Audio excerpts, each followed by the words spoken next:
بسم اللہ الرحمن الرحیم۔ ناظرین السلام علیکم ورحمۃ اللہ وبرکاتہ۔ اکس اسپیشل میں آپ سب کو خوش آمدید۔ ہمارے آج کے اس پروگرام میں ہمارے ساتھ تشریف فرما ہیں عالم اسلام کی معروف مذہبی شخصیت، جانشین امیر ملت، عالمی مبلغ اسلام حضرت قبلہ پیر سید منور حسین شاہ صاحب جماعتی، آستانہ علیہ علی پور سیداں شریف۔ پیر صاحب آپ کا بہت شکریہ، آپ نے اپنی مصروفیات میں سے وقت نکالا اور آج کے اس پروگرام میں تشریف فرما ہوئے۔ آپ کے ساتھ پروگرام میں تشریف فرما ہیں وطن عزیز کے معروف عالم دین، معروف خطیب اور راولپنڈی کی عظیم دینی درسگاہ جامعہ رضویہ ضیاء العلوم کے مدرس حضرت علامہ قبلہ پیر سید امتیاز حسین شاہ صاحب کاظمی۔ شاہ صاحب آپ کا بھی بہت شکریہ کہ آپ نے اپنی مصروفیات میں سے وقت نکالا اور آج کے اس پروگرام میں تشریف فرما ہوئے۔ قبلہ پیر صاحب گفتگو کا آغاز آپ سے کریں گے۔ جس طرح ہم یہ دیکھ رہے ہیں کہ اس وقت وطن عزیز میں ایک مذہبی منافرت کا ماحول پیدا کرنے کی کوشش کی جا رہی ہے، اور ہم دیکھتے ہیں کہ گزشتہ چند ماہ میں یہ واقعات تسلسل کے ساتھ پیش آئے ہیں کہ کبھی حضرت سیدہ پاک کی گستاخی کا واقعہ پیش آتا ہے اور کبھی حضرت سیدنا صدیق اکبر رضی اللہ تعالیٰ عنہ کی گستاخی کا واقعہ پیش آتا ہے، اور پھر تسلسل کے ساتھ یہ واقعات پیش آتے ہیں۔ تو آپ کیا سمجھتے ہیں کہ اس کے اسباب کیا ہیں؟ بسم اللہ الرحمن الرحیم۔ اللہم صلی علی سیدنا مولانا محمد وعلی آل سیدنا مولانا محمد وصحبہ سیدنا مولانا محمد مبارک وسلم صلی علیہ۔ شاہ صاحب، سب سے پہلے تو میں حق نیوز اور آپ کو کا شکریہ ادا کرتا ہوں کہ آپ نے اپنی گوناگو مصروفیات میں سے وقت نکال کر آج اس پروگرام کے حوالے سے مجھے اور شاہ صاحب کو یہاں مدعو کیا۔ جہاں تک آپ کے سوال کا تعلق ہے، اس کے تناظر میں اگر دیکھا جائے تو تھوڑا سا پیچھے اگر آپ جائیں تو پنجاب اسمبلی میں ایک قرارداد پیش ہوئی۔ قرارداد یہ تھی کہ مدینہ منورہ میں جنت البقیع میں سیدہ طیبہ طاہرہ فاطمہ الزہرا سلام اللہ علیہا کے جو قبہ مبارک تھے وہ گرا دیے حکومت سعودیہ نے۔ تو اس میں یہ قرارداد میں کہا گیا کہ ہم پنجاب اسمبلی کے فلور سے حکومت پاکستان کی وساطت سے حکومت سعودیہ کو یہ گزارش کرتے ہیں کہ وہ سیدہ بی بی پاک کا قبہ جو ہے وہ دوبارہ سے بنائیں، اور اس میں جو خرچ ہوگا وہ اس شخص نے کہا کہ میں وہ ادا کرنے کے لیے تیار ہوں۔ یہ قرارداد پاس ہوئی۔ اس کے ٹھیک 2 دن کے بعد ایک سوشل میڈیا پر کلپ جو ہے وہ وائرل ہوا ڈاکٹر اشرف آصف جلالی صاحب کی طرف سے۔ یہ کلپ ان کا 28 نومبر کا ہے، یعنی 3-4 مہینے پہلے کا۔ تو اس کلپ میں انہوں نے سیدہ بی بی پاک کے حوالے سے یہ الفاظ کہے کہ جب وہ مانگ رہی تھیں تو خطا پر تھیں، اس وقت خطا پر، یعنی 3 دفعہ یہ الفاظ انہوں نے دہرائے۔ اسی طرح اس کلپ میں انہوں نے یہ بات بھی کہی کہ وہ معصومہ نہیں تھیں، ان سے غلطی ہوئی اور غلطی کا امکان تھا، اور اس کے علاوہ انہوں نے یہ الفاظ بھی کہے کہ سیدنا صدیق اکبر رضی اللہ عنہ نے ان کو لقمہ حرام سے بچایا۔ اب اس کے پیچھے اگر دیکھا جائے تو یہ 4 مہینے پہلے کی ان کی تقریر ہے، تو پہلے بھی یہ وائرل ہونا چاہیے تھا اگر کوئی ایسی بات تھی، لیکن اسی وقت اس کا وائرل ہونا سمجھ میں آ جاتا ہے کہ پیچھے کون سی طاقتیں اور قوتیں کار فرما ہیں جن کے ایما پر یہ بات کہی گئی، اور جن کے ایما پر یہ جو ہے بات کو اسی تناظر میں اور اس وقت میں وائرل کیا گیا۔ تو سمجھ آ گئی اس بات کی۔ میں چونکہ میری والدہ کا چہلم تھا، میں علی پور شریف میں تھا، میں 7 تاریخ کو لاہور پہنچا تو مجھے پتہ چلا، میں نے وہ دیکھا کلپ پا، تو میں نے اس کے بعد فوراً جو ہے 9 تاریخ کو مختلف احباب سے رابطے کیے اور ان سے کہا کہ آپ ڈاکٹر صاحب سے بات کریں اس حوالے سے۔ جو ان کے قریبی تھے، اس وقت ذرا نام لینا مناسب نہیں ہے، تو ان کو بھیجا، انہوں نے جا کے ڈاکٹر صاحب سے بات کی۔ واپس انہوں نے کہا جی کہ ڈاکٹر صاحب تو کتابیں دکھا رہے ہیں اور وہ یہ کہہ رہے ہیں کہ میں نے جو کہا ہے وہ بالکل صحیح ہے، تو اب ہم کیا کہہ سکتے ہیں۔ خیر، ایک دن کے بعد میں نے پھر رابطہ کیا ان احباب سے، اور اس میں کافی سارے احباب کو دوبارہ سے دعوت دی، اور کچھ اور احباب بھی اس میں شامل کیے، اور ان کو کہا کہ ان کے پاس جائیں اور جا کے بات کریں۔ وہ دوبارہ گئے۔ جب دوبارہ گئے تو اس وقت وہ چونکہ وائرل بھی ہو چکی ہے وہ ساری چیزیں، کہ ان کو پہلے انتظار کروایا گیا، پھر ان پاس میں چونکہ استاد عبدالستار سعیدی صاحب بھی تھے اور دیگر احباب بھی اس میں شامل تھے، تو اس کے بعد پھر 17 تاریخ کو میں نے جو ہے نا سمندری میں ایک بہت بڑا جلسہ عام تھا، اس میں نے اعلان کیا کہ اس وقت چونکہ صورتحال بڑی گمبھیر ہو چکی ہے، اس لیے مناظرے کی دعوت بھی ہم دے چکے ہیں ڈاکٹر صاحب کو، لیکن اس طرف وہ نہیں آئے۔ اب ایک آپشن ہمارے پاس بچتا ہے، وہ ہے مباحثے کا، تو ہم مباحثے کی دعوت دیتے ہیں چونکہ امت کو اس تفریق سے بچانا ہے، اور میں نے یہ نہیں چاہتا کہ امت جو ہے اس تفرقہ بازی کی نظر ہو جائے، تو اس لیے میں نے کھلے عام چیلنج کر دیا مباحثے کا کہ آپ آئیں اور ہم مباحثے جو ہے وہ کرتے ہیں۔ لیکن کافی عرصہ گزرنے کے باوجود ان کی طرف سے کوئی جواب نہ آیا۔ اسی دوران پھر عرفان شاہ صاحب لندن سے واپس آ گئے، تو عرفان شاہ صاحب نے بھی کافی کوشش کی، تو درمیان میں کچھ لوگ بھی آئے اور انہوں نے بھی کوشش کی، رابطہ رہا، اور روزانہ کی بنا پر مختلف کانفرنسز میٹنگز ہوتی رہیں۔ یہی تھا کہ شاید کوئی قربت کی راہیں نکل آئیں اور معاملہ جو ہے وہ حل ہو جائے۔ اور عرفان شاہ صاحب کا یہ تھا کہ اگر تو کوئی ابہام ہے، شبہات ہیں، تو میں ان کو مناظرے کی بجائے مذاکرے کی دعوت دیتا ہوں، وہ میرے پاس آ جائیں، تو میں وہ شبہات اور ان کے ابہامات جو ہیں وہ دور کرنے کے لیے تیار ہوں۔ پھر جب ان کی طرف سے کہا گیا کہ نہیں جی ہم کھلے عام سامنے بات کریں گے اور ٹی وی ریکارڈنگ جو ہوگی، تو اس وقت شاہ صاحب نے کہا کہ پھر یہ اگر یہ ساری صورتحال ہوگی تو پھر یہ تو مناظرے کی شکل بنتی ہے، اگر مناظرہ کرنا ہے تو پھر کھلے عام مناظرہ ہونا چاہیے، اور اس میں جناب ہماری طرف سے بھی ریکارڈنگ ہوگی۔ تو اس سلسلے میں جو احباب شامل تھے وہ کوشش کرتے رہے، لیکن 10 اور 11 دن کے بعد ان کی طرف سے ہمیں جواب مل گیا۔ میں نے بہرحال وہ جو 17 جون کی میری ریکارڈنگ ہے موبائل کی، اس میں نے کہہ دیا تھا کہ یہ ڈاکٹر صاحب نے ایک راستہ کھول دیا ہے، اور اگر انہوں نے اس سے رجوع نہ کیا تو جو دوسرے لوگ ہیں ان کو یہ موقع مل جائے گا، اور صحابہ کی شان میں گستاخی کا ایک راستہ جو ہے وہ ہموار ہو جائے گا۔ اور پہلے یہ کبھی ایسے واقعات رونما نہیں ہوئے اتنی کثیر تعداد میں، اور اب یہ واقعات رونما ہوں گے تو ان سب کی ذمہ داری بھی ڈاکٹر صاحب پہ آئے گی۔ بالکل وہی بات ہوئی، اور آپ نے دیکھا کہ یہاں آپ کے اسلام آباد میں بھی، پنڈی میں بھی، اور 24 کے قریب FIR وہ ہیں جو ہمارے ذریعے سے درج ہوئی ہیں،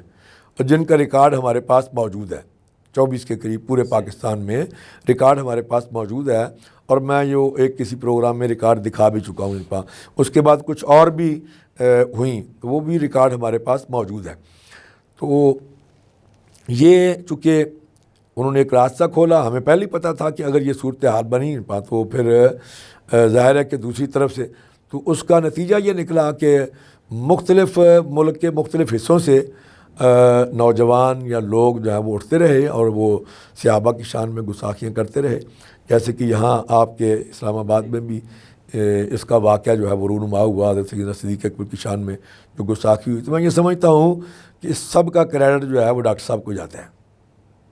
صحیح، ماشاءاللہ آپ نے بڑی تفصیل کے ساتھ جو اس کا بیک گراؤنڈ تھا وہ بیان کیا۔ ابھی ہم شاہ صاحب کی طرف چلتے ہیں۔ شاہ صاحب، وطن عزیز میں یہ جو مذہبی منافرت کا ماحول پیدا ہوا ہے، آپ کیا سمجھتے ہیں کہ اس موقع پر حکومت کو کون سے اقدامات کرنے کی ضرورت ہے؟ بسم اللہ الرحمن الرحیم۔ حضرت قبلہ شاہ صاحب، آپ کی وساطت سے حق نیوز کا شکریہ ادا کرنا چاہتا ہوں، اور آج ہماری خوش بختی اور خوش قسمتی ہے کہ جگر گوشہ امیر ملت مہر الملت حضرت قبلہ پیر سید منور حسین شاہ صاحب جماعتی دامت برکاتہم العالیہ